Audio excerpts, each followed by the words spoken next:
snap, that was mean. Before we let you see the rest of Mike's pass, we want to go back and just sort of talk about his bike and the way it was before he went to the track. If you like what we're doing, like and subscribe.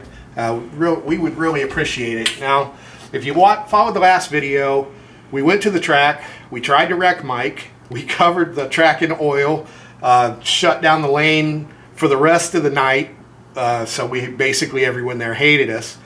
We fixed the bike, put it on the dyno, and when I loaded it up in my truck to meet Mike, he was kind enough to meet me halfway. He lives about 5 hours away. When we loaded it up on our dyno in exceptionally good conditions, it made 209 horsepower. So, what does that translate to at the track? Well, as I had mentioned, our tracks up here had basically been, they've been closed. Mike is from even further north, so he ended up making a trip down to Rockingham. I couldn't go, we had a scheduling conflict, so Mike went down with nothing but the changes, or what we had done to his bike before. The only changes he made, he went with 1536 gearing, and he dropped his forks, raised them, whatever, dropped the bike so that his forks stuck up out of the top clamp about 2 3/4 inches. So he really did what he could to get the bike on the ground. Besides that, same ECU map, same map in the power commander, throw some MR12 in and go. I can show you here that Mike made a bunch of passes. All these passes I'm not even going to show you, and then passes that I will show you. Now, we had a little bit of a teaser on our Facebook page, so if you didn't see that, oh well, you could have known sooner. How fast did he go? And I want to mention something here real quick. Rickey Gadson, who has raced for us for a very long time, he's won championships on bikes that I have built. Rickey is one of the best drag racers out there, very, very well known. I want to just show you some of the numbers he's got here. Rickey posted a 905, a 907, and another 907.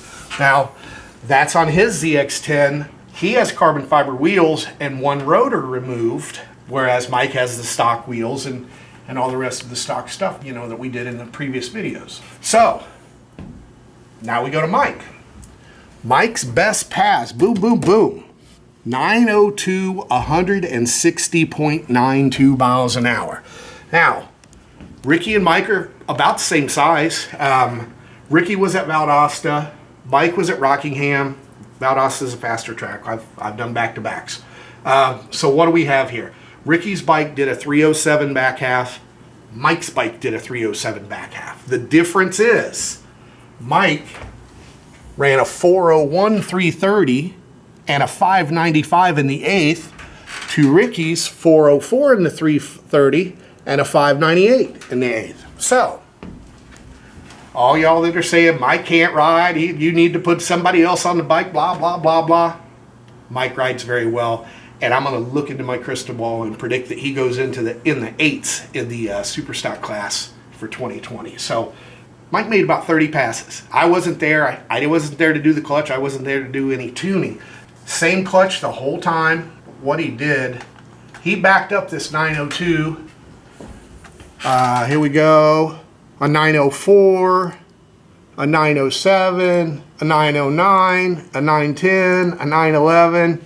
Mike's mile an hour was also very stout. 161.09, 161.17. He went over 160 mile an hour on most of his quicker passes. So you get the picture.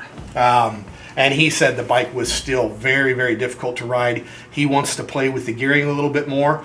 But that clutch setup we did for him, the extra heavy duty setup, he said that was absolutely fantastic. No clutch problems. And even after inspecting the clutch after all these passes, he said it looked fine. He didn't need to do anything. So anyway, we just wanted to really sort of follow up, let you know how things are going. Mike's excited about the bike. Obviously it's flying, so the little mishap we had with the antifreeze didn't hurt anything. I think that's about it. We'll let you go back and see the rest of Mike's 902 pass now. But before we do, once again, please like and subscribe. And we're going to follow Mike. And for those of you who don't know, there's a new class that our friends HTP are working with. It's super stock class. It's basically all stock bikes with bolt-on parts. Mike intends to run that class, and like I said, we'll keep you posted, because I see some 8-second time slips in his very near future, which should make him very competitive in the class. So until then, next time, I'm Brock from Brock's Performance. Watch Mike ride this bike.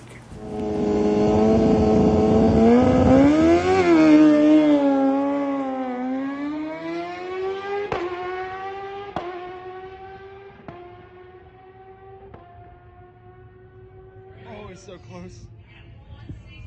902, 160.